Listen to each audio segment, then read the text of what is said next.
खैर ठीक है भैया, सुन लेते हैं, पढ़ लेते हैं। कॉन्ट्रैक्ट एक्ट की जहाँ यूनिट नंबर 2 तक की बातें हो गई थी, पहली यूनिट के अंदर बेसिक बातें थी कि कॉन्ट्रैक्ट कैसे बनता है, ऑफर की कुछ बात, एक्सेप्टेंस की कुछ बात, यूनिट नंबर 2 के अंदर कुछ कंसिडरेशन की बात।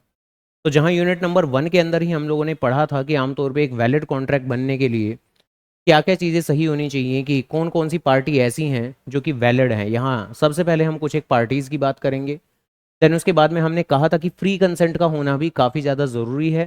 फ्री कंसेंट का मतलब कि आमतौर पे दोनों ही पार्टी की सहमति होनी चाहिए और वो एकदम फ्री होनी चाहिए। फ्री का मतलब कि दोनों पार्टी सेम मैटर पर सेम तरीके से सोच रही होनी चाहिए, जिसके लिए कोई लैटिन भाषा का वर्ड भी था, कंसेंसस एड आइडम, जिसको हमने कहा था। इसका मतलब क्या कि बोथ पार्टी शुड एग्री, दोनों पार्टी को एग्री होना चाहिए on the same thing, same बात पर और सेम तरह से। ऐसा ना हो कि एक पार्टी भी सहमति दे रही है, दूसरी पार्टी भी सहमति दे रही है।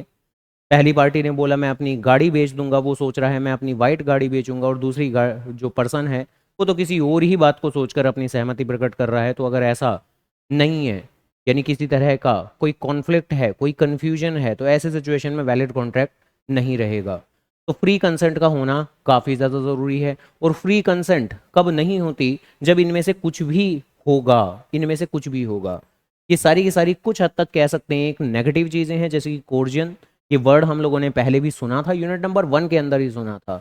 इसी तरह ही कोई जोर जबरदस्ती, कुछ कनपट्टी पे बंदूक रखना है ना, किसी चीज़ की धमकी देना। अंडी इन्फ्लुएंस, कि पार्टीज अपनी पोजीशन का कुछ गलत फायदा उठाती हैं। धोखा, फ्रॉड, मिस रिप्रेजेंटेशन, चीज़ों को गलत तरीके से दिखाना। मिस्टेक, किसी तरह की कोई मिस्टेक हो गई जिसमें किसी की कोई गलती नहीं थी, इंटेंशनल गलती नहीं थी। क्योंकि अगर इंटेंशनली आप गलतियां कर रहे हो, इंटेंशनली मतलब आपको पता है कि ये गलत है और आप फिर भी उसके बावजूद कर रहे हो, तो फिर तो वो कुछ फ्रॉड की कैटेगरी में आएगा। फ्रॉड और मेनली मिस्टेक के अंदर यही अंतर है कि फ्रॉड होता है इंटेंशनल, आप जानबूझकर करते हो, डेलिबरेटली करते हो, आपको सब मालूम होता है लेकिन फिर भी आप झूठ बोलते हो। लेकिन मिस्टेक बेसिकली अनइंटेंशनल है ना, मासूमियत भरी वाली बातें हैं कि आपको पता नहीं था कि ये गलत मैं बोल रहा हूँ और आपने तो बोल दिया, क्या कर सकते हैं।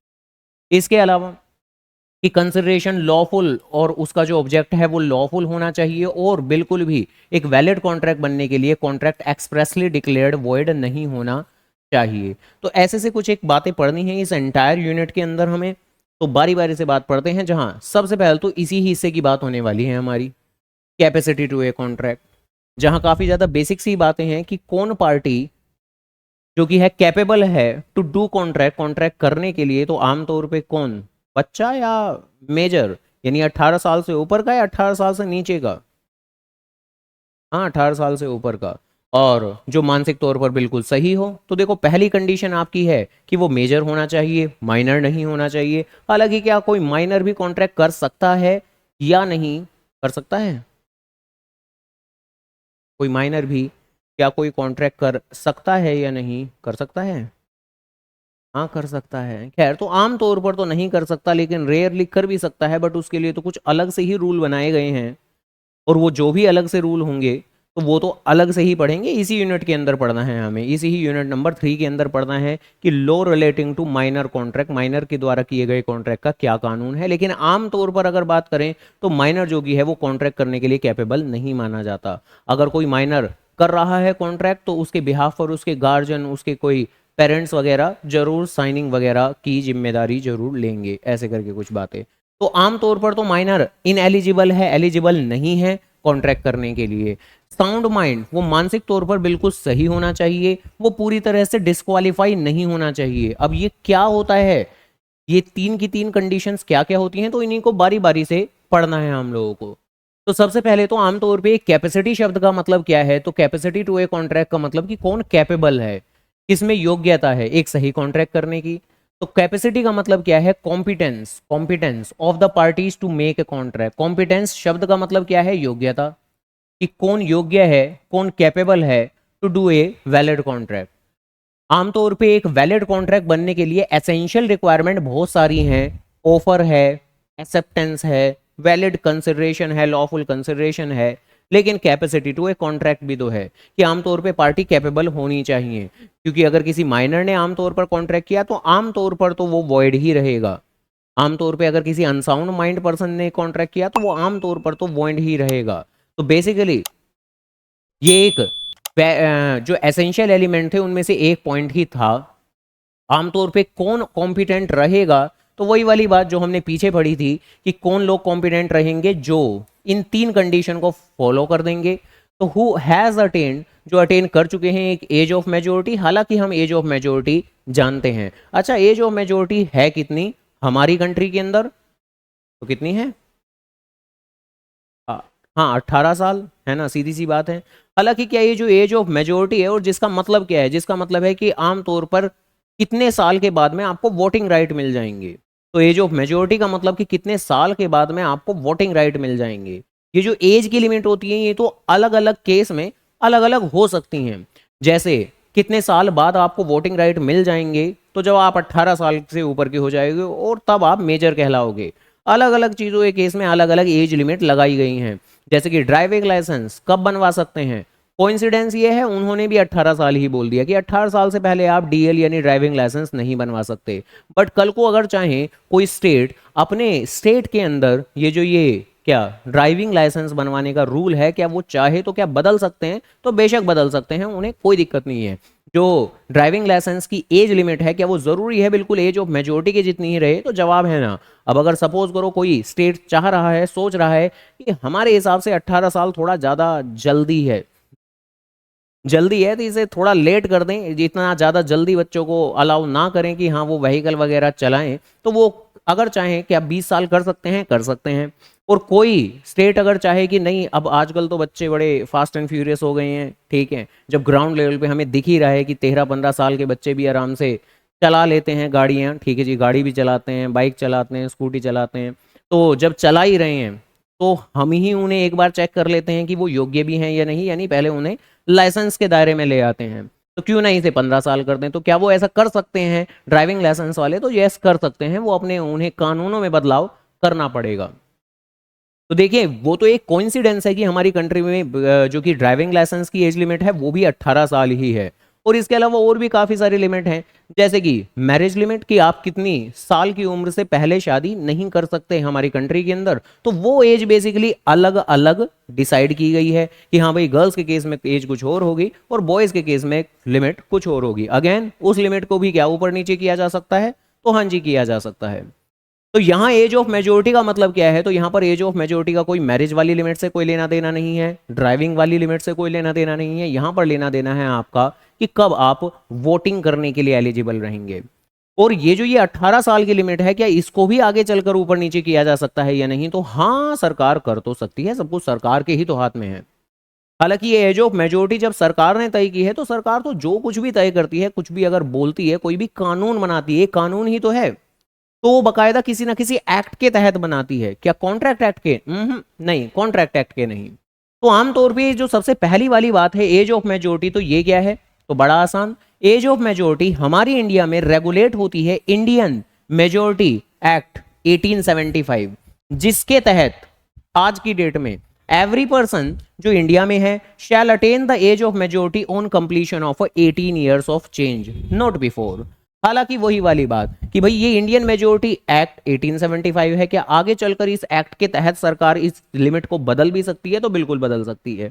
अब कॉन्ट्रैक्ट एक्ट ने ये 18 साल वाली बात नहीं बोली है। कॉन्ट्रैक्ट एक्ट ने ये नहीं कहा कि कोई भी पर्सन जब 18 साल से ऊपर का होगा तब वो कॉन्ट्रैक्ट कर सकता है। उन्होंने तो ये कह दिया क्या कि एज ऑफ मेजोरिटी जब अटेन हो जाएगी। और एज ऑफ मेजोरिटी एक्ट ये इंडियन मेजोरिटी एक्ट 1875 के अनुसार है, जो फिलहाल के लिए तो 18 है। तो फिलहाल के लिए तो कॉन्ट्रैक्ट करने के लिए कौन वैलिड है? जो 18 साल से ऊपर होगा। लेकिन भविष्य में अगर इस इंडियन मेजोरिटी एक्ट में कोई चेंज आया, तो अकॉर्डिंगली कॉन्ट्रैक्ट एक्ट के अंदर भी चेंज हम कंसिडर कर लेंगे।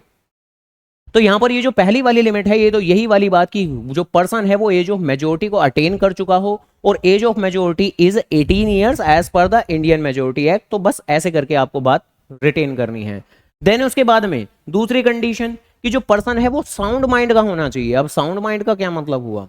अब लोग आमतौर पे दो ही तरीके के होते हैं, साउंड माइंड और अनसाउंड माइंड। अनसाउंड माइंड मतलब जो मानसिक तौर पर कमजोर हों, जो मानसिक तौर पर कोई दिमागी बीमारी है उन्हें, ठीक है। तो आमतौर पे कहेंगे क्या साउंड माइंड कौन होगा और कौन नहीं?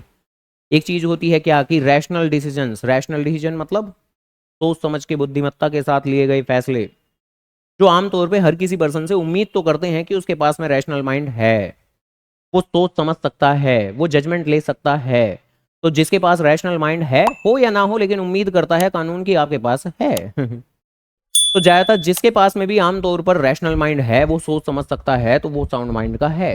लेकिन अगर डॉक्टर ही डिक्लेयर करते हैं, डॉक्टर ने सर्टिफिकेट बना के दे दिया कि ना इसके पास नहीं है साउंड माइंड, इसके पास में सोचने समझने की शक्ति नहीं है, हो चुका है ये 18 साल से ऊपर का, लेकिन बुद्धि तो अभी भी 8-10 साल के बच्चे की जैसी ही है, तो अगर डॉक्टर इस बात का सर्टिफिकेट बना के दे दें, तो ऐसे में ऑब्वियसली उस पर्सन को अनसाउंड माइंड का कहेंगे हम लोग। और अगर इस तरह का कोई सर्टिफिकेशन इशू कर दिया गया है किसी पर्सन के रेस्पेक्ट में, तो वो फिर उस तरह की स्थिति में चाहे एज ऑफ मेजोरिटी अटेन कर चुका हो, चाहे एज ऑफ मेजोरिटी अटेन कर चुका हो, लेकिन वो कॉन्ट्रैक्ट करने के लिए योग्य नहीं होता।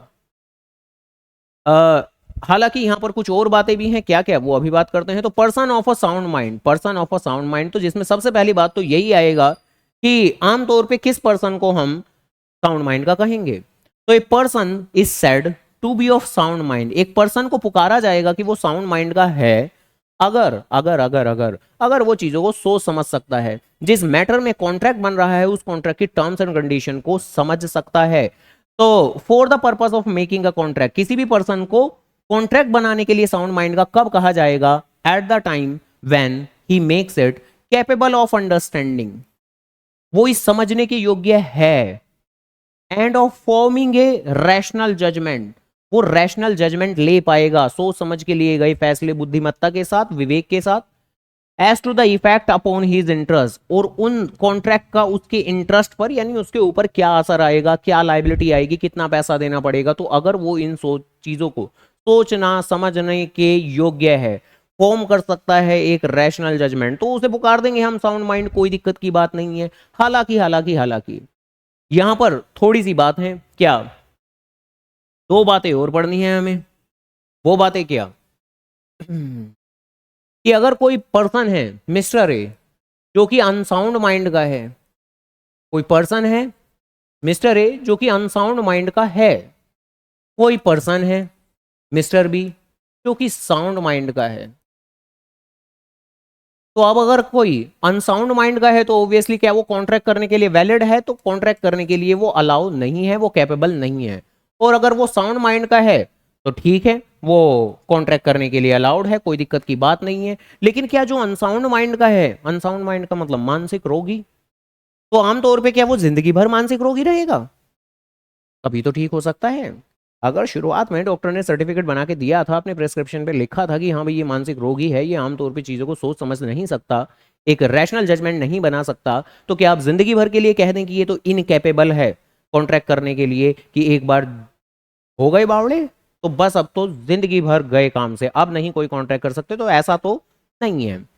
अगर वो आगे चलकर भविष्य में कभी भी साउंड माइंड का बन गया, अगर ये मिस्टर ए कभी भी साउंड माइंड का बन गया, तो क्या उस दिन से उसे कॉन्ट्रैक्ट करने के लिए कैपेबल कहेंगे या नहीं? तो ऑब्वियसली बाद में तो कह देंगे, अगर इस बात कभी बाद में सर्टिफिकेट मिल जाए कि हाँ पहले तो असाइलम में था ये, ठीक है, पहले तो अनसाउंड माइंड था ये, लेकिन बाद में इलाज के तहत ये धीरे धीरे खुद में इसमें सुधार आ रहा है, और जब डॉक्टर लोगों को लगेगा कि हाँ भाई इसमें इतना सुधार आ चुका है कि ये नॉर्मल सोसाइटी में रहने के लिए लायक है, तो कोई दिक्कत की बात नहीं है। और अगर बाई चांस ऐसा हुआ, कैसा हुआ, पिछले 10 साल से पिछले 10 साल से कोई एक मानसिक रोगी था, उम्मीद करूंगा इतना तो वेब सीरीज और मूवीज से इतना तो सीख ही लिया होगा कि जो मानसिक रोगी होते हैं आमतौर पर वो काफी डेलिकेट सिचुएशन में होते हैं। डेलिकेट सिचुएशन मतलब काफी नाजुक सी सिचुएशन, यानी कई बार ऐसा दिखाया गया है मूवीज में वेब सीरीज में, और असल जिंदगी में भी होता है कि उनका जो माइंड होता है वो काफी नाजुक सा रहता है आमतौर पर।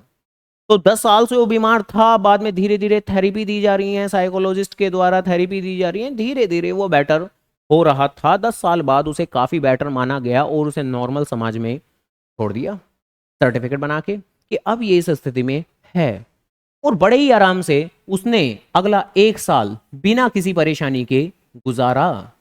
लेकिन 1 साल बाद फिर कुछ घटना हुई फ्लैशबैक में चला गया फिर से, फिर कुछ घटना हुई, फिर कुछ ऐसी घटना हुई जो नहीं होनी चाहिए थी, हो गई, फ्लैशबैक में चला गए, फिर से बवड़ा से गए, फिर से वापस से वही पुराना ट्रॉमा, फिर से वही इर्रेशनल बिहेवियर, फिर से उठा के डाल देंगे असाइलम में।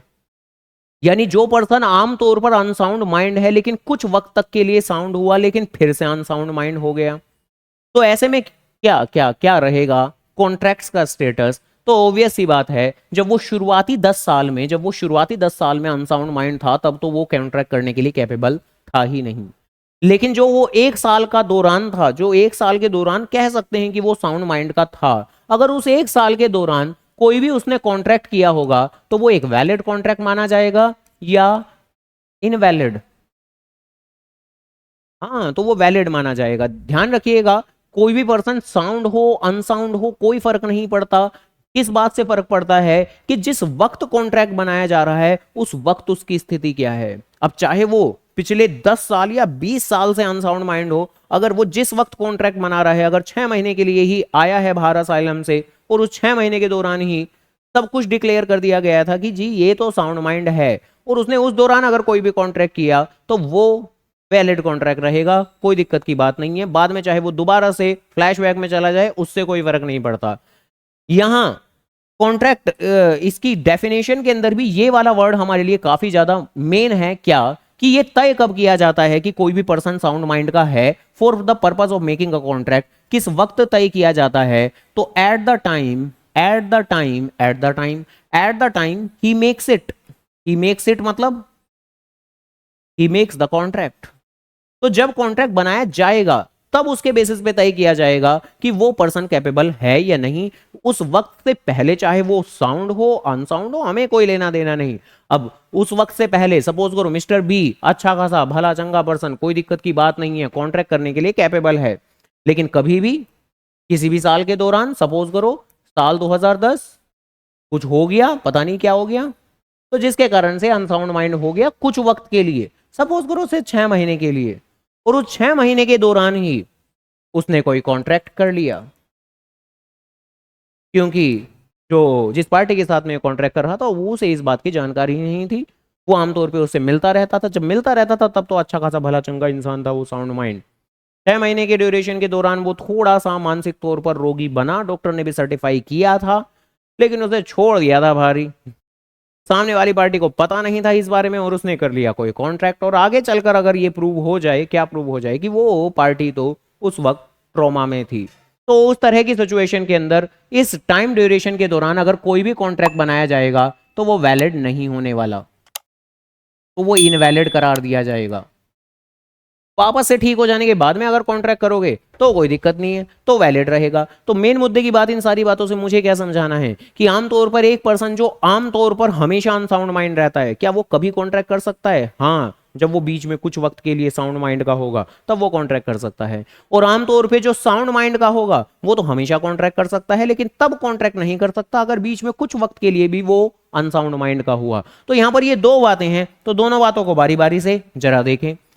पहली बात हमें करनी है, a person who is usually unsound mind, जो आमतौर पर बीमार रहता है, मिस्टर ए की बात चल रही है, but occasionally of a sound mind, बीच में कुछ वक्त के लिए ठीक हो गया था, बाद में दोबारा से फ्लैशबैक में चला गया होगा। तो आमतौर पे जो आमतौर पर अनसाउंड माइंड रहता है but occasionally of a sound mind, तो मे क्या बना सकता है कॉन्ट्रैक्ट? हाँ बिल्कुल बना सकता है, मे के कॉन्ट्रैक्ट, लेकिन तब बना सकता है जब वो कुछ वक्त के लिए साउंड माइंड का हुआ था।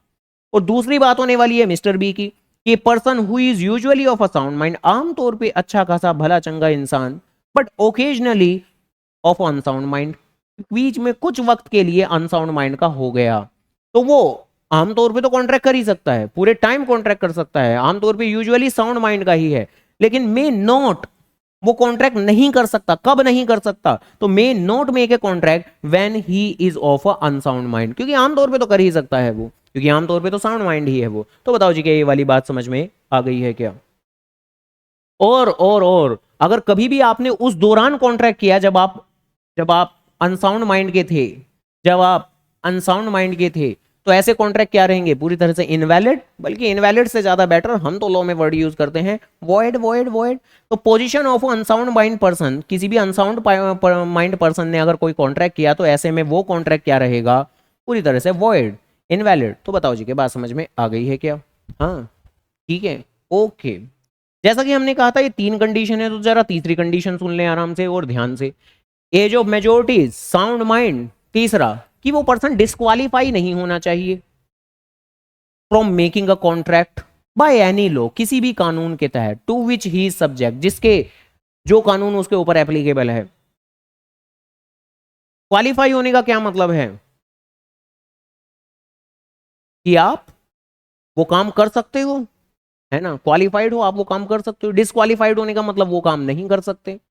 तो डिस्क्वालीफाई का मतलब सीधा सीधा कि आप वो काम नहीं कर सकते। तो यहां पर कह रहे हैं कि कौन पर्सन योग्य है, तो वो पर्सन योग्य है जो डिस्क्वालीफाइड नहीं है, यानी एक तरीके से कह सकते हैं जो क्वालिफाइड है। खैर, तो जरा आराम से, अब कौन लोग होते हैं जो डिस्क्वालीफाइड हो जाते हैं। तो ये पहले भी बातें की थी हम लोगों ने, जो दुश्मन देश के लोग होंगे, एलियन एनिमी पुकारा था हमने उन्हें, एलियन एनिमी, क्योंकि हमारी कंट्री के बाहर की दुनिया को हम एलियन पुकारते हैं। जैसे आजकल रिसेंट में जितने भी यूएस के अंदर, वो यूएस में तो आजकल काफी ज्यादा न्यूज न्यूज चलती रहती है जब से ट्रम्प भाई साहब आए हैं है ना। तो बेसिकली वो भी इवन लॉ का यही वर्ड यूज करते हैं क्या, जो बाहर से आए हुए इलीगल इमिग्रेंट्स हैं। इमिग्रेंट्स तो समझते हैं ना, इमिग्रेंट्स कौन होते हैं, जो बाहर से आते हैं सिटीजन बनने के लिए नहीं, या तो पढ़ने के लिए या काम करने के लिए। ठीक है, मतलब घूमने वालों की बात नहीं चल रही है यहाँ पर।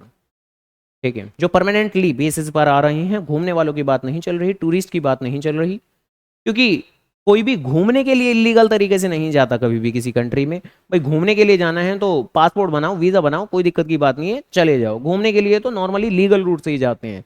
लेकिन जब बात आती है पढ़ने के लिए जाना है या काम करने के लिए जाना है, तो लीगल तरीके से जाने का जो प्रोसेस है वो बहुत लंबा है, और कई बार उस लंबे वक्त को छोटा करने के लिए ही इलीगल रास्ता अपनाते हैं काफी लोग। तो आमतौर पे जो भी लोग जाते हैं उन्हें इमिग्रेंट्स पुकारते हैं, और जो लीगल तरीके से जाते हैं उन्हें legal immigrants. But legal immigrant से क्या लेना देना, मतलब वो कोई मुद्दा नहीं है इस दुनिया में, लीगल इमिग्रेंट कोई मुद्दा नहीं है, मुद्दा तो क्या है, इलीगल इमिग्रेंट्स। तो आजकल वो ट्रम्प भाई साहब बोल रहे हैं क्या, इलीगल इमिग्रेंट्स को पता है क्या बोलते हैं, ये जो फॉरेन एलियंस हैं ऐसे करके। ये जो फॉरेन एलियंस हैं ये हमारे लिए सबसे ज्यादा, मतलब यूएस के लिए सबसे ज्यादा मेन मुद्दे की बात फिलहाल के लिए आजकल तो यही चल रही है। वो पता ही होगा ना, न्यूज व्यूज में देखा होगा, वो हथकड़ी पहना के भेज देते हैं। नहीं पता, जेल में नहीं। अब जैसे वहां अगर अलग अलग कंट्रीज के लोग मिले होंगे जो इलीगल तौर पर वहां रह रहे होंगे, जिसमें से इंडियंस तो ऑब्वियसली काफी सारे हैं, इंडियंस भी हैं, चाइनीज भी हैं यूएस में। इंडियंस को रहता नहीं क्या कि कनाडा में जाएंगे, यूएस में जाएंगे, यूके में जाएंगे, पूरी की पूरी मूवी बन गई थी इस चीज के ऊपर तो। कौन सी, शाहरुख खान की डंकी, नहीं देखी, डंकी, DUNKI, नहीं। खैर, डंकी का मतलब क्या होता है, डंकी का मतलब, हाँ, या डंक मारना, गधा। खैर, तो डंकी का मतलब बेसिकली ये जो ये इमिग्रेशन होता है, ये जो एक कंट्री से दूसरी कंट्री में जाते हैं तो वहां पर एक स्लैंग की तरह यूज किया जाता है कि अगर आप यूएस में इलीगल तरीके से जाओगे तो उसे डंकी मारना पुकारते हैं। क्यों, जानने के लिए देखते रहिए अपनी वो मूवी, ठीक है, उस मूवी में काफी अच्छे से एक्सप्लेन किया हुआ है। तो रोहित शेट्टी की मूवी देखना बंद करो नालायक को, थोड़ी कुछ ऐसी मूवी तो देख लें जिसमें एंटरटेनमेंट के साथ में कुछ गेन भी हो जाए। ठीक है, तो तुम्हारे पास तो फोन है, फोन में डाउनलोड कर लेना, बाकी टीवी पे तुम पता नहीं कब आएगी, क्योंकि अभी कुछ वक्त पहले ही रिलीज हुई थी। या डाउनलोड करने में तुम्हें करना नहीं आता होगा, कोई बात नहीं। लेक्चर तो देखे नहीं जाते तुमसे, मूवी का लिंक देखो कैसे मांग रहे हो कि हाँ वो दे दो, देख लूंगा मैं, उसके लिए तो टाइम ही टाइम है। खैर, तो खैर वो वहां पर रह रहे इलीगल लोगों को ही हथकड़ी बांध कर दूसरे देश में वापस भेज देते हैं। हाँ, हालांकि जो ओबियसली काफी ज्यादा क्रिटिसाइज किया जाता है कि भैया आपने यहाँ से लोगों को अगर तुम्हें भेजना है तो इज्जत से वैसे ही भेज दो कि हाँ भाई डिपोर्ट कर दो, क्योंकि अब से पहले ऐसे ही किया जाता था कि अगर कोई भी इलीगल लोग मिल रहे हैं, इलीगल लोग मतलब इलीगल एक्टिविटी नहीं कर रहे हैं, वो वहां पर कर तो रहे हैं कोई काम धंधा ही, कर तो रहे हैं कुछ पढ़ाई ही, लेकिन वो इलीगल तरह से आए हैं, वो प्रॉपरली पासपोर्ट वीजा बनवा के नहीं आए हैं। मेनली वीजा, पासपोर्ट तो बन ही जाता है, तो वीजा बनवाए बगैर आए हैं, जंगलों के रास्ते, नदी के किनारे, ऐसे करके कुछ। तो बेसिकली उन लोगों को लीगली वो वहां रह नहीं सकते, तो दैट्स वाई उन्हें दूसरी कंट्री में डिपोर्ट कर दिया जाता है। पर तरीके से ये क्या तरीका होता है, ऐसे पीछे हाथ ऐसे बांध के, ऐसे हथकड़ी बांध के ऐसे करके भेजा जा रहा है, तो खैर हाँ अपने ही देश। हाँ मगर ये मतलब किसके लिए बेइज्जती भरी बात है, मतलब हमारे लिए कहीं ना कहीं, है नहीं कि हाँ हमारे भारतीय इंडियन भाई लोग तो क्यों कहें, बट ठीक है। जो इंडियंस हैं वो जब यहाँ इंडिया में आते हैं, लैंड होते हैं, उनकी ऐसे हथकड़ी बंधी हुई होती है, तो मतलब अजीब लगता है। ठीक है, और शुरुआत में तो, अब तो फिर भी हथकड़ियाँ लगा के भेज रहे हैं, शुरुआत में तो मतलब चैन से बांध के भेजा था, ऐसे दोनों हाथों को चैन से, मतलब क्या मतलब कोई वो है बॉडी बिल्डर है चैन तोड़ देंगे, वो मतलब हथकड़ी ही लगा देते हैं। वो तो थोड़ा बेटर था, चैन से बांध के भेजा था शुरुआत में तो। ठीक है, ये पता ही नहीं था, न्यूज़ नहीं देखी कभी, ये तो बहुत लंबे अरसे से चल रहा है, मतलब बार बार भेजा जा रहा है। खैर पिछले क्या कि सोनम बेवफा है। हाँ आजकल न्यूज़ हो तो ऐसी ही गई है, कुछ पता ही नहीं लगता, बस एक ही चीज़ के पीछे पड़ जाते हैं। ठीक है, चलो खैर, आ जाते हैं भैया इधर।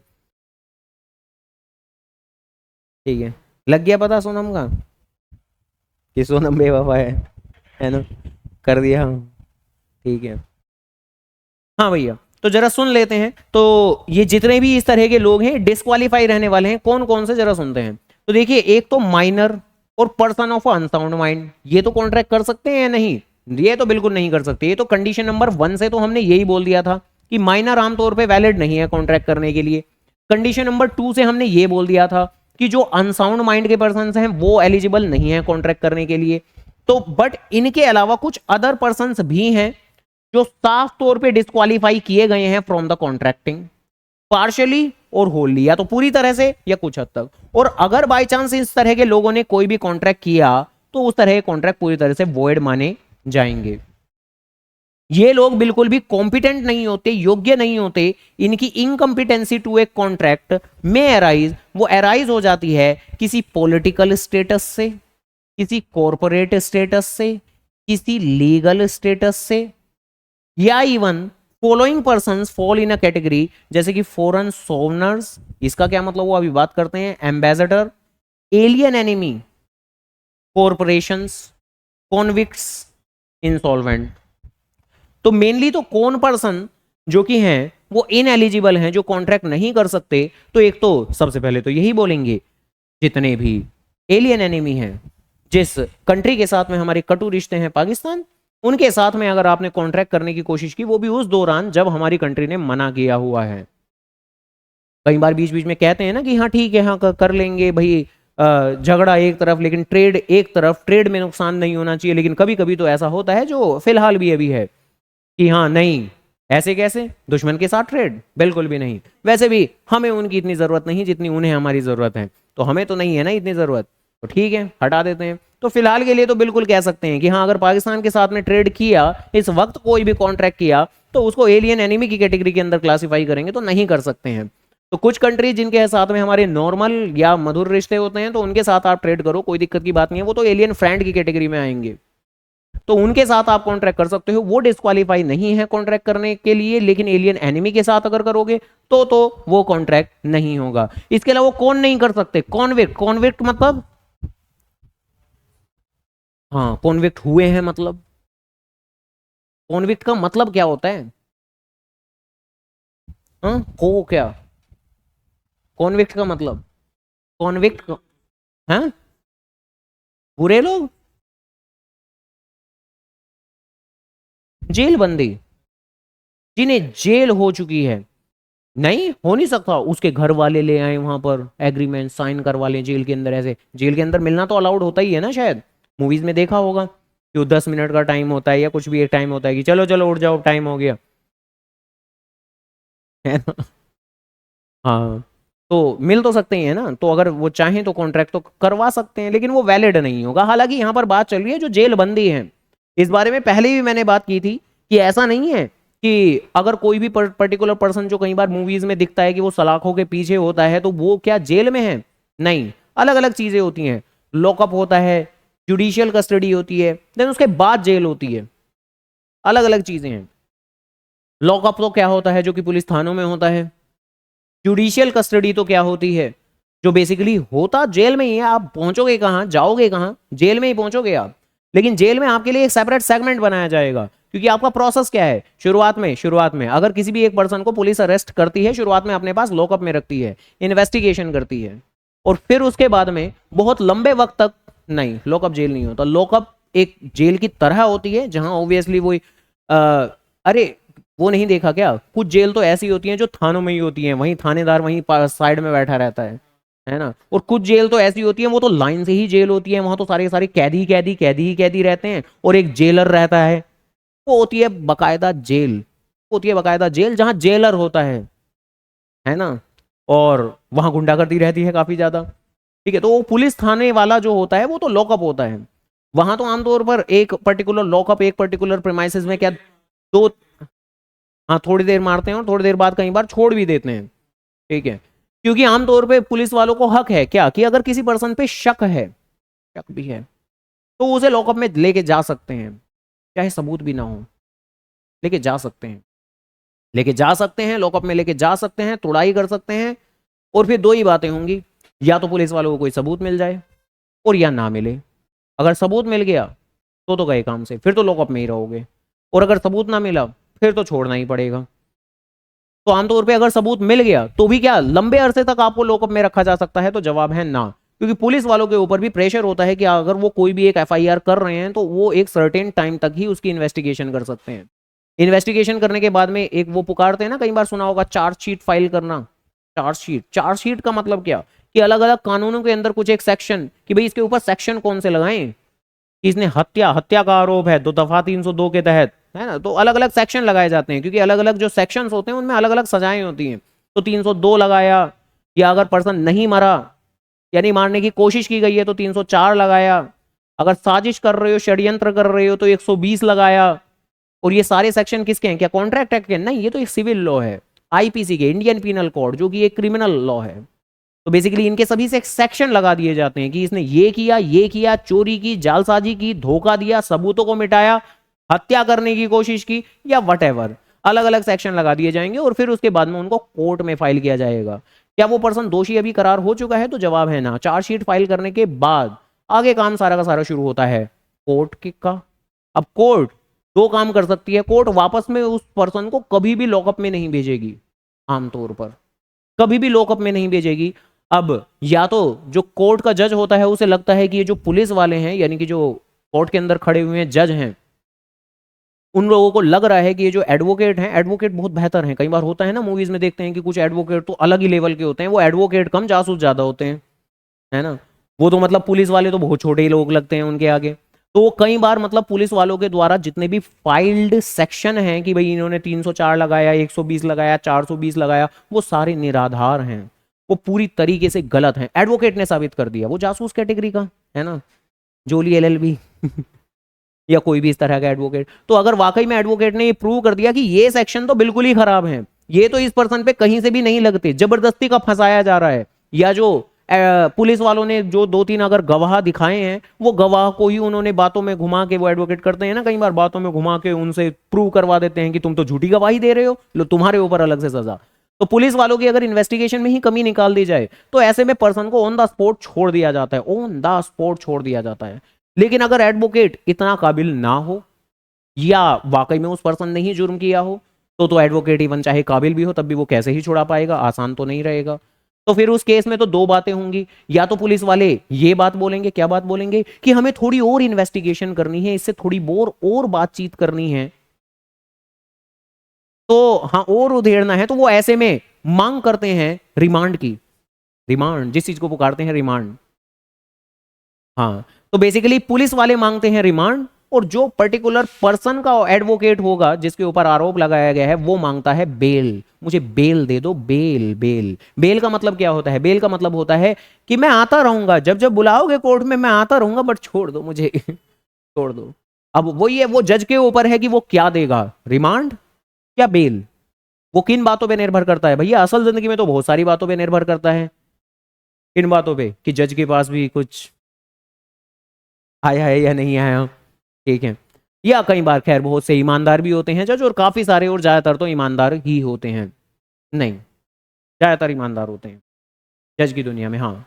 पुलिस वालों की दुनिया में नहीं बोलूंगा, पुलिस वालों की दुनिया में उल्टा मामला है कि ज्यादातर ईमानदार नहीं होते, बट कोर्ट्स के अंदर ज्यादातर ईमानदार होते हैं, वो खासतौर से थोड़े बड़े लेवल पर। ये बिल्कुल ही छोटे लेवल पर, डिस्ट्रिक्ट लेवल की तो बात हटा देंगे, लेकिन हाई कोर्ट या सुप्रीम कोर्ट की जब बात करेंगे तो वहां पर तो हर जगह ज्यादातर ईमानदारी बैठे हुए हैं। तो वो क्या, क्या हाई कोर्ट क्या होता है ये बोल रहे हो? हाई कोर्ट होता क्या है? वो तभी तो मैं बोलूंगा, पहले ये तो बताओ कि हाई कोर्ट होता क्या है, क्या होता है हाई कोर्ट? हमारी कंट्री में कितने हाई कोर्ट होंगे? हमारी कंट्री में कितने सुप्रीम कोर्ट होंगे? हाँ, तो हाई कोर्ट कितने होंगे? एक ही होगा। हाँ, क्यों? क्योंकि हाँ, खैर। तो एक होती है कंट्री, होती है ना कंट्री। कंट्री के अंदर बटे हुए हैं काफी सारे क्या, state state state state state. कितने स्टेट हैं? खैर कोई नहीं, वो तुम देख लेना, है ना, कि क्या घट गया क्या बढ़ गया, तेलंगाना बढ़ गया, ये कम हो गया वगैरह वगैरह। तो अलग अलग स्टेट्स होते हैं, और हर एक स्टेट के अंदर क्या होते हैं, डिस्ट्रिक्ट होते हैं ना। नहीं होते डिस्ट्रिक्ट? दिल्ली में है, नहीं है? दिल्ली में है। हालांकि दिल्ली के अंदर ना डिस्ट्रिक्ट वर्ड बोलना इतना ज्यादा फेमस नहीं है, बट डिस्ट्रिक्ट हैं तो यहाँ पर भी। यहाँ जैसे आमतौर पे आप यूपी के अंदर जाओगे तो वहां पर बकायदा एड्रेस के अंदर बोलते ही हैं, ठीक है, कि हाँ ग्राम ये, जिला ये, राज्य ये, तो वहां बोलते ही हैं एड्रेस के अंदर, यहाँ नहीं बोलते। बट यहाँ भी वो जो आपने सुना है क्या, कि north Delhi, north west Delhi, east Delhi, central Delhi, these are district, ये डिस्ट्रिक्ट हैं। तो दिल्ली का ये जो ये नॉर्थ दिल्ली, ये ऐसे नहीं बनाया कि डायरेक्शन के हिसाब से कि ये नॉर्थ दिल्ली है, ये डिस्ट्रिक्ट का नाम है। यहाँ डिस्ट्रिक्ट का नाम अलग तरीके से, अब जैसे यूपी के अंदर ऐसे नहीं बोला कि ईस्ट यूपी वेस्ट यूपी ना, यूपी बहुत बड़ा है, वहां ईस्ट वेस्ट से काम नहीं चलेगा, वहां नाम लेना पड़ता है, मुजफ्फरनगर जिला, गाजियाबाद जिला, मेरठ जिला। हाँ, हाँ, वो कर डायरेक्शन के हिसाब से कर नहीं सकते ना, वरना जिला बहुत ही बड़ा बन जाएगा। यूपी तो बहुत बड़ा है, यूपी के आगे दिल्ली का इतनी सी है, कहाँ है मतलब। वाकई में मैप में भी देखो दिल्ली तो दिखेगी ही नहीं, यूपी लो इतना बड़ा दिखाई दे रहा है वहां पे, तो यूपी बहुत बड़ा है, वहां वो कर नहीं सकते। तो मेन मुद्दे की बात कि एक होती है कंट्री, देन उसके बाद आता है स्टेट, एंड देन उसके बाद में हर स्टेट में होते हैं कुछ एक डिस्ट्रिक्ट। अब किसी में ज्यादा डिस्ट्रिक्ट होते हैं, किसी में कम डिस्ट्रिक्ट होते हैं, ठीक है जी, सीधी सी बात है। क्या डिस्ट्रिक्ट के नीचे भी कुछ होता है? डिस्ट्रिक्ट के नीचे क्या होता है? खैर, कोर्ट लेवल पर देखा जाए तो कोर्ट लेवल का कुछ नहीं है डिस्ट्रिक्ट के नीचे।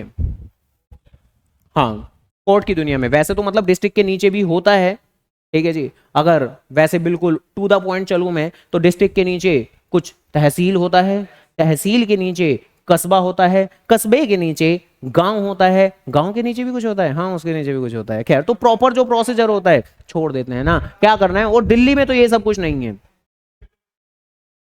खैर, तो यहां कंट्री लेवल पर सिर्फ और सिर्फ एक ही कोर्ट है ऑल ओवर द इंडिया, सबसे टॉप, सबसे सुप्रीम, सुप्रीम कोर्ट। हर स्टेट लेवल पर एक हाई कोर्ट होता है, हर स्टेट लेवल पर, यानी हर स्टेट का अपना हाई कोर्ट होता है। यूपी का भी अपना हाई कोर्ट होगा, दिल्ली का भी अपना हाई कोर्ट होगा, राजस्थान का भी अपना हाई कोर्ट होगा, हर स्टेट का अपना हाई कोर्ट होता है। और हर स्टेट के अंदर जितने भी डिस्ट्रिक्ट होंगे तो उनके अपने डिस्ट्रिक्ट कोर्ट रहेंगे, यानी एक स्टेट में बहुत सारे डिस्ट्रिक्ट कोर्ट मिलने वाले हैं, लेकिन एक स्टेट में हाई कोर्ट तो बस एक ही मिलेगा। और अगर किसी भी पर्सन को कभी भी कोई भी दिक्कत होती है, कोर्ट के अंदर केस जाता है, तो वो पहले कहां जाएगा? पहले तो डिस्ट्रिक्ट कोर्ट में ही जाएगा। अगर आप इवन चाहो भी कि मैं सीधा हाई कोर्ट में जाऊं, नहीं जा सकते। आप सीधा सुप्रीम कोर्ट में जाओगे तो आमतौर पे नहीं जा सकते। हम बहुत रेयरली कुछ एक मुद्दों के केस में उसे पिटीशन फाइल करना कहते हैं, शायद ये वर्ड सुना होगा पिटीशन। तो आप सीधा पिटीशन फाइल कर सकते हो इवन सुप्रीम कोर्ट में भी, लेकिन वो पिटीशन होता है। जैसे आपको किसी चीज से दिक्कत है, किस चीज से दिक्कत है, जैसे सरकार पोल्यूशन के बारे में कुछ कर नहीं रही, तो क्या आप केस फाइल कर सकते हो? हाँ, कर सकते हैं, क्योंकि ये सरकार की जिम्मेदारी है और उससे नुकसान किसका हो रहा है? हमारा। ठीक है, तो हम पिटीशन फाइल कर सकते हैं सुप्रीम कोर्ट में, लेकिन उसमें भी कुछ एक काफी सारी कंडीशंस हैं। तो आमतौर पे तो रूट यही रहता है कि पहले डिस्ट्रिक्ट कोर्ट में जाओ, अगर वहां केस जीत गए तो बढ़िया है, हार गए तो चलो फिर ऊपर हाई कोर्ट में, हाई कोर्ट में अगर जीत गए तो सही है, और हार गए तो फिर चलो सुप्रीम कोर्ट में। और क्या अगर हम जीत गए तो क्या कोई दिक्कत नहीं है, क्या पता सामने वाला चला जाए ऊपर, तब भी फिर हमें घसीट के जाना पड़ेगा ऊपर, सीधी सी बात है भाई। हम डिस्ट्रिक्ट कोर्ट में हम जीत गए, सामने वाला हार गया, तो सामने वाला भी तो जा सकता है हाई कोर्ट में, वो चला गया, हमें फिर जाना पड़ेगा हाई कोर्ट में, क्या ही कर सकते हैं। ठीक है जी।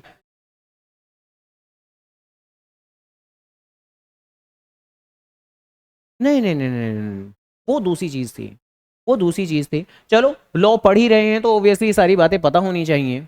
बेसिकली ये जो ये चीज है ना, ये है हमारा नॉर्मल लीगल जुडिशरी सिस्टम, ये सारा का सारा जुडिशरी सिस्टम है। लेकिन अब जो हमारे अलग अलग मुद्दे हैं, अलग अलग मुद्दे मतलब जैसे कि एक मुद्दा है आपका इनकम टैक्स, ठीक है जी, एक मुद्दा है आपका जीएसटी, तो इनके अलग ट्रिब्यूनल होते हैं। ट्रिब्यूनल, ट्रिब्यूनल क्या होते हैं? एक तरह के कोर्ट, एक तरह के कोर्ट, इनके ट्रिब्यूनल्स होते हैं। इनमें भी अलग अलग लेवल होते हैं, एक होता है टॉप लेवल का ट्रिब्यूनल, एक उसके नीचे का, एक उसके नीचे का। जैसे आमतौर पर इन सारे के सारे ये जो ये मेन जुडिशरी सिस्टम है, इनके अंदर आमतौर पे कौन केस लड़ सकता है? जिसके पास में कम से कम एलएलबी की डिग्री हो। एलएलबी की डिग्री कम से कम, ज्यादा और भी हो सकती है, लेकिन कम से कम एलएलबी की डिग्री हो तो वो ही केस लड़ सकते हैं यहाँ पर। अब नॉर्मल कोई पर्सन जिसके पास में कोई डिग्री नहीं है वो केस नहीं लड़ सकता है। लेकिन ये जो ये इनकम टैक्स के ट्रिब्यूनल होते हैं, ट्रिब्यूनल क्या, एक तरह के कोर्ट, यहां कौन केस लड़ता है? क्या यहाँ के एडवोकेट जाएंगे, एलएलबी होल्डर? तो जवाब है ना, यहाँ सीए केस लड़ते हैं। जैसे अगर कहीं भी इनकम टैक्स का नोटिस आया आपके पास में, आपने नोटिस का जवाब दिया, इनकम टैक्स डिपार्टमेंट वाले खुश नहीं है, वो कह रहे हैं हम नहीं मानते इस बात को, आपको अपनी बात ज्यादा लॉजिकल लग रही है, तो आप इनकम टैक्स के ट्रिब्यूनल में जा सकते हैं और केस फाइल कर सकते हैं। आप यहां नहीं जाएंगे, मेन जुडिशरी सिस्टम में नहीं जाएंगे, आप इनकम टैक्स का मुद्दा है इनकम टैक्स के ट्रिब्यूनल में जाएंगे। ट्रिब्यूनल भी वो एक तरह के कोर्ट ही होते हैं मेन जुडिशरी सिस्टम को छोड़कर। ये सिस्टम बनाए क्यों गए हैं? क्योंकि मेन जुडिशरी सिस्टम के ऊपर ऑलरेडी बहुत सारा बर्डन है। तो भैया ये जो ये अलग अलग मुद्दे हैं, जैसे कि इनकम टैक्स, जैसे कि जीएसटी, या जैसे कि कंज्यूमर ग्रीवेंसेस, कंज्यूमर की समस्याएं, तो कंज्यूमर कोर्ट्स अलग बनाए गए हैं आपके, कंज्यूमर कोर्ट्स अलग बनाए गए हैं। वो जो आप लोगों ने क्लास 12 में बिजनेस स्टडीज में पढ़ा था कि एक होती है क्या, डिस्ट्रिक्ट फोरम, डिस्ट्रिक्ट कमीशन, फिर होती है स्टेट कमीशन, फिर होती है नेशनल कमीशन। तो बेसिकली वो ये नहीं था, वो ये नहीं, ये मेन जुडिशरी सिस्टम, इसके ऊपर नहीं ये वाला प्रेशर डाला, वो डाला है कुछ यहां पर, ये तो अलग बना दिया, डिस्ट्रिक्ट फोरम, स्टेट फोरम और नेशनल फोरम या कमीशन, कुछ भी पुकार लो आप। जो जुडिशरी है यहां पर तो हर तरह के केस जाते हैं भैया, हत्या कर दी, हत्या का आरोप लगा दिया, चोरी हो गई, ये हो गया, वो हो गया, मतलब सब तरह के, किसी ने किसी को थप्पड़ मार दिया, वो सब केस जा रहे हैं यहाँ पर। ठीक है, छोटे छोटे लेकर बड़े से बड़े तक सारे केस जा रहे हैं यहाँ पर। यहाँ हर तरह के केस नहीं जाएंगे हम, यहाँ थोड़े ना लात घुसे वाले केस जाएंगे, यहाँ पर तो टैक्स से रिलेटेड जाएंगे। यहाँ जीएसटी वाले टैक्स, इनकी भी अपनी ट्रिब्यूनल है, जीएसटी वालों की, जीएसटी वालों की अपनी ट्रिब्यूनल बनाई हुई है इन्होंने, यहाँ पर भी सीए लड़ता है। और even company law matter, company law होता है ना, कंपनी लॉ, कंपनीज एक्ट, तो कंपनी लॉ वालों ने इन्होंने अपना बनाया हुआ है, एक एनसीएलटी बनाया हुआ है, वो भी एक तरह की ट्रिब्यूनल है, T4 ट्रिब्यूनल ही है यहाँ पर, नेशनल कंपनी लॉ ट्रिब्यूनल। कभी भी अगर किसी भी कंपनी ने कंपनीज एक्ट के प्रोविजन को वॉयलेट किया, और जो सेबी है या जो आरओसी है, रजिस्ट्रार ऑफ कंपनीज है, उन्होंने पेनल्टी वगैरह डाल दी और कंपनी इस हित में नहीं है, वो चाहती है नहीं ये तो गलत बात है, तो वो एनसीएलटी में जा सकते हैं। यहाँ एनसीएलटी में कौन केस लड़ते हैं? यहाँ सीए नहीं लड़ सकते, यहाँ लड़ते हैं सीएस, जो कंपनी सेक्रेटरी नाम की एक चीज होती है, बोलते हैं ना, एक सीए होता है, एक सीएस होता है, तो जो सीएस होता है वो यहाँ पर केस लड़ता है। अगर एडवोकेट चाहे वो नहीं लड़ सकता है, यहाँ पर सीएस लड़ता है। हालांकि हालांकि हालांकि हालांकि देखो, ये जो मेन जुडिशरी सिस्टम है ये तो सब है, ये तो मेन चीज है। तो कई बार ऐसा होता है, कैसा होता है कि आप इनकम टैक्स में गए, ट्रिब्यूनल में गए, केस फाइल किया, खुश नहीं हो आप उसके फैसले से, खुश नहीं हो, ठीक है, तो तब आ सकते हो आप मेन जुडिशियल सिस्टम में। आप जीएसटी ट्रिब्यूनल के फैसलों से खुश नहीं हो, तब आ सकते हो आप मेन जुडिशरी सिस्टम में। आप कंज्यूमर कोर्ट के फैसलों से खुश नहीं हो, तो इवन आपकी 12वीं क्लास में था, गौर नहीं किया होगा कि पहले जाते हैं हम डिस्ट्रिक्ट में, फिर जाते हैं स्टेट में, फिर जाते हैं नेशनल में, और अगर नेशनल से भी खुश नहीं है फिर जाते हैं हम सुप्रीम कोर्ट में। तो बेसिकली फिर आ सकते हो आप मेन जुडिशरी सिस्टम में।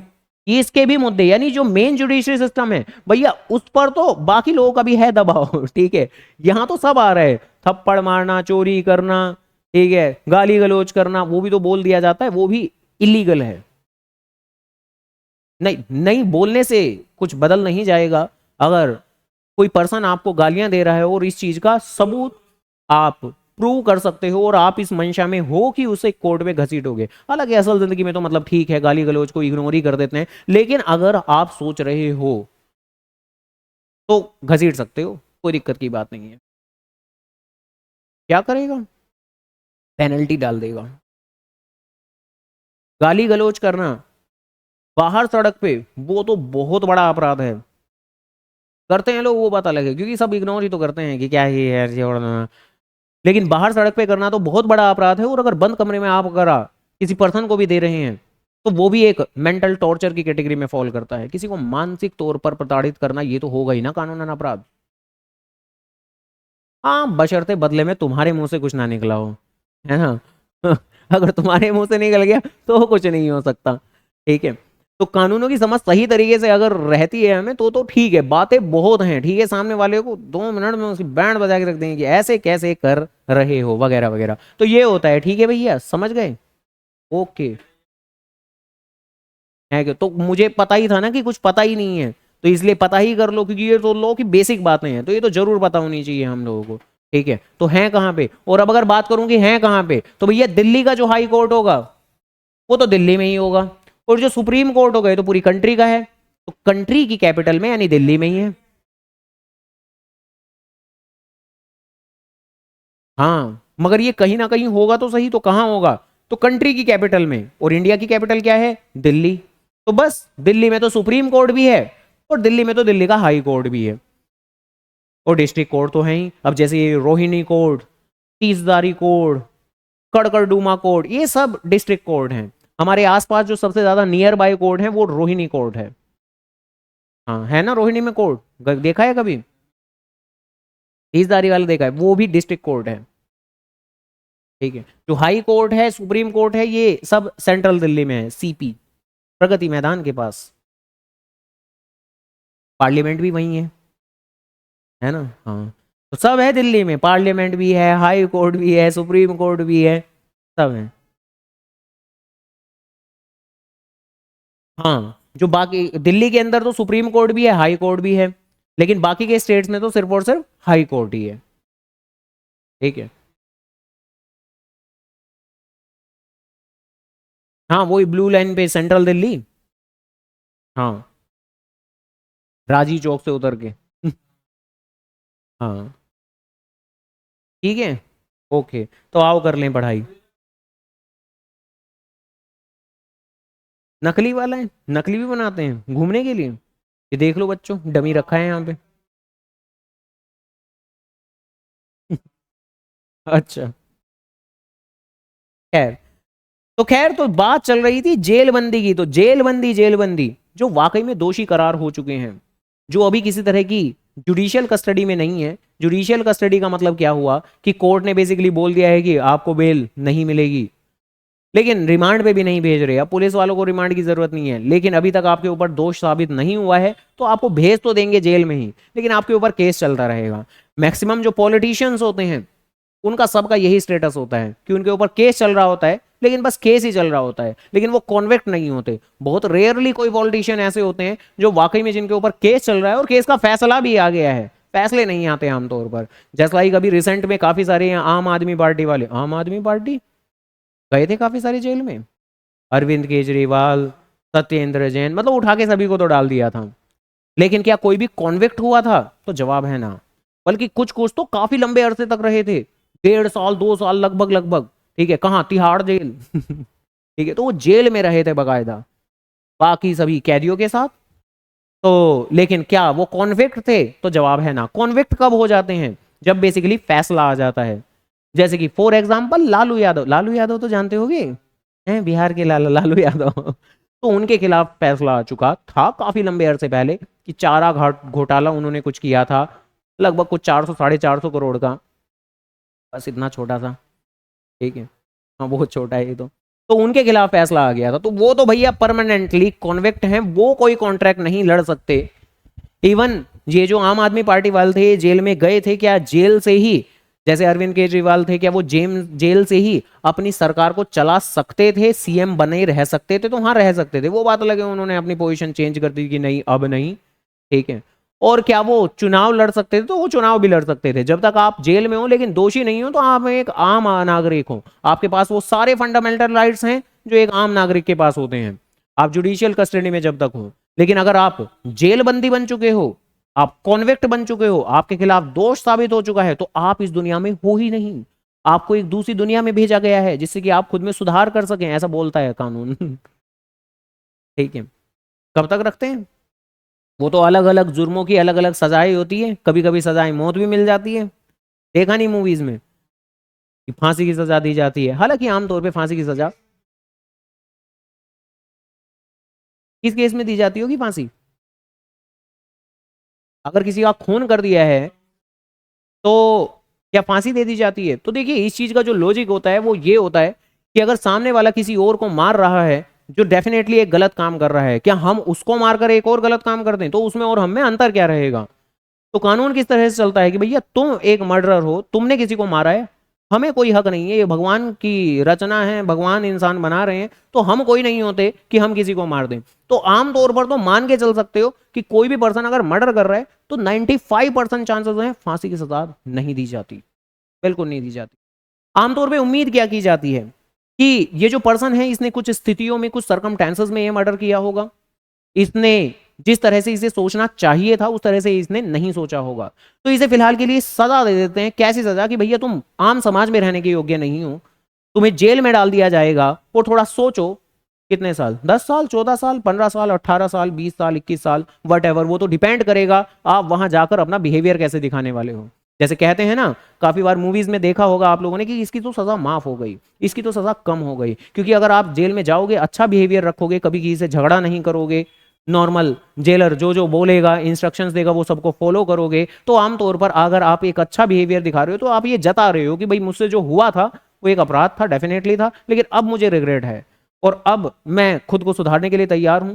तो कानून बेसिकली इस तरह से चलता है कि ये देखते हैं हम कि आप कितना कितने कितने वक्त में इस योग्य हो जाओगे कि आप समाज में रह सकते हो। जब तक हमें ये लगेगा कि भाई आप इस योग्य नहीं हो तो आपको जेल में बंद रखेंगे।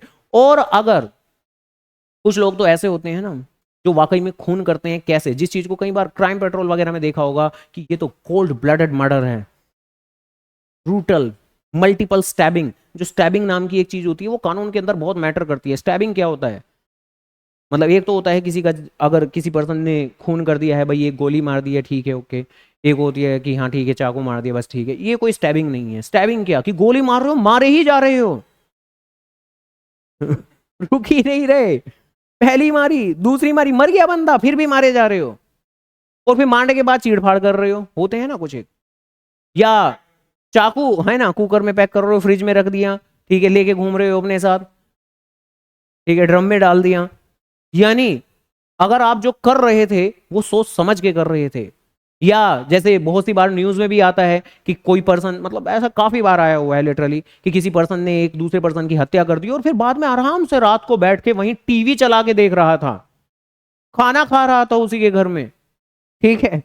तो ऐसे में बेसिकली लॉ का ओपिनियन थोड़ा सा बदल जाता है कि ये तो पर्सन वो नहीं है जो हम सोच रहे थे, कि इससे गलती से ही वो, ना ना ना, इसने तो सोच समझ के किया है, इसने तो सोच समझ के किया है, शांत बैठ के खाना खा रहा था, तो ये तो शायद कभी भी इस योग्य नहीं होगा कि हाँ ये समाज में रह सके। तो शायद उस केस में तो भैया उसे फांसी दे दी जा सकती है।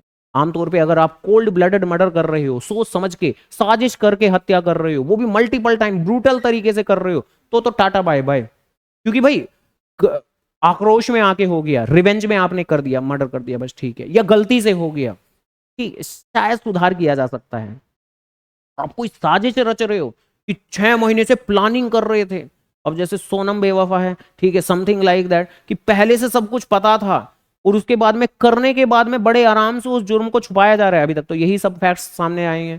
तो इस तरह के केसेस में भी मतलब वही कि जितनी ज्यादा ब्रूटैलिटी रहती है, हालांकि इतना ज्यादा ब्रूटल नहीं था, इतना ज्यादा ब्रूटल नहीं था मर्डर, बट ठीक है मर्डर तो था, तो शायद फांसी तो ना मिले, शायद फांसी तो ना मिले, क्योंकि इतना ज्यादा ब्रूटल नहीं था। जो चीज ब्रूटल ना हो, तो अगर कोई भी कारण है मर्डर का और वो कारण थोड़ा सा सामाजिक है, अब जैसे उसका भी तो कारण था कि वो उसे प्यार किसी और से, शादी किसी और से, तो कारण तो था, तो ठीक है कुछ हद तक समाज में रहने के लायक शायद भविष्य में बन सकती है। तो इस कारण से मुझे नहीं लगता, जल्द ही देख भी लीजिएगा आप, कि शायद कोर्ट की तरफ से फांसी तो नहीं मिलेगी, उम्र कैद ही मिलेगी।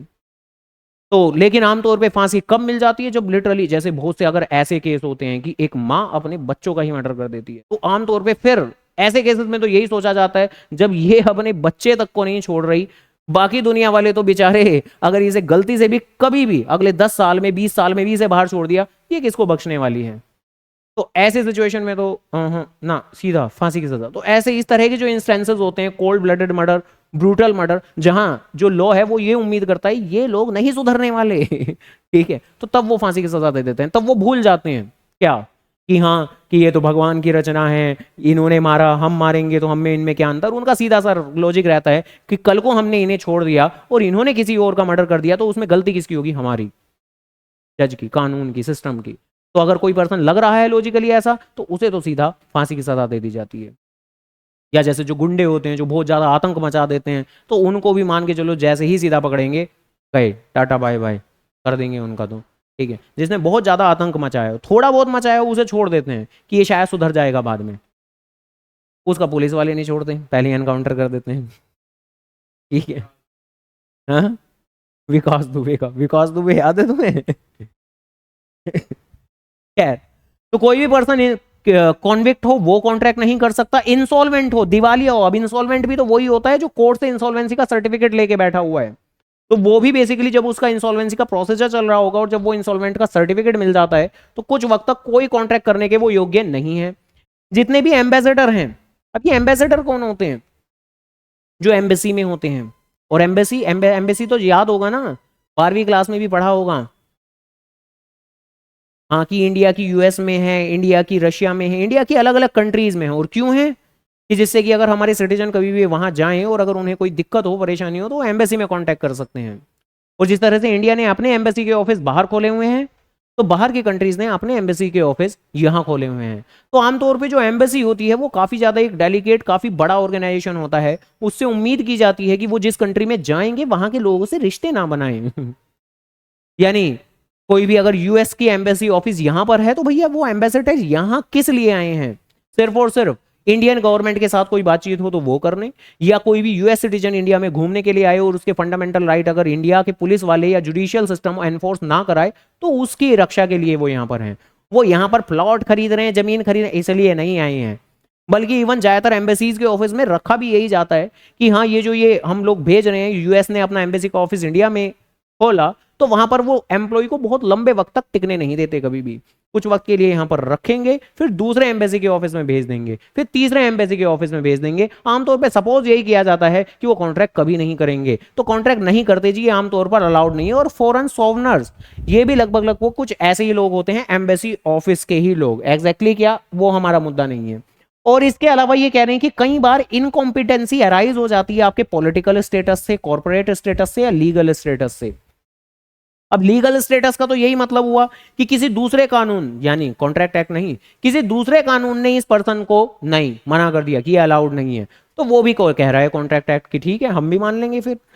इसके अलावा कॉर्पोरेट स्टेटस, किसी कंपनी ने अगर आपके साथ में कोई इस तरह का एग्रीमेंट या कॉन्ट्रैक्ट कर लिया कि आप किसी तीसरे पर्सन के साथ कॉन्ट्रैक्ट नहीं करेंगे, होता है ना कि किसी कंपनी ने, तुम्हारा काम क्या है डांसर या सिंगर, आप परफॉर्मेंस देते हो थिएटर में, किसी थिएटर ने आपको साइन किया है हमारे यहाँ गाना है, किसी और के साथ नहीं गाना है अगले 6 महीने तक, जिंदगी भर तक तो नहीं कभी भी, ठीक है, तो अगले 6 महीने तक हमारे ही थिएटर में परफॉर्म करोगे, कहीं तीसरी थर्ड जगह नहीं करोगे, तो ऑब्वियसली ऐसे में तो हम डिस्क्वालीफाई हो ही गए ना कि अब हम किसी और थर्ड पार्टी के साथ में कॉन्ट्रैक्ट अगले 6 महीने तक नहीं कर पाएंगे, ये कॉर्पोरेट स्टेटस रहेगा। Political status between political parties होते हैं आपस में, अगर इस तरह की बाधित करने वाली, रेस्ट्रिक्शन लगाने वाले अगर आप कोई कॉन्ट्रैक्ट कर रहे हैं तो भी ऐसे में जो पार्टी होगी वो डिस्क्वालीफाई हो जाती है। यहां पर सबसे ज्यादा मेनली आपको ये बाद वाले वर्ड ही याद रखने हैं कि जो एम्बेसडर हैं, एलियन एनिमी है, कॉन्विक्ट है, इंसॉल्वेंट है, ये पूरी तरह से डिस्क्वालीफाइड हैं फ्रॉम मेकिंग अ कॉन्ट्रैक्ट। तो बताओ जी कि बात समझ में आ गई है?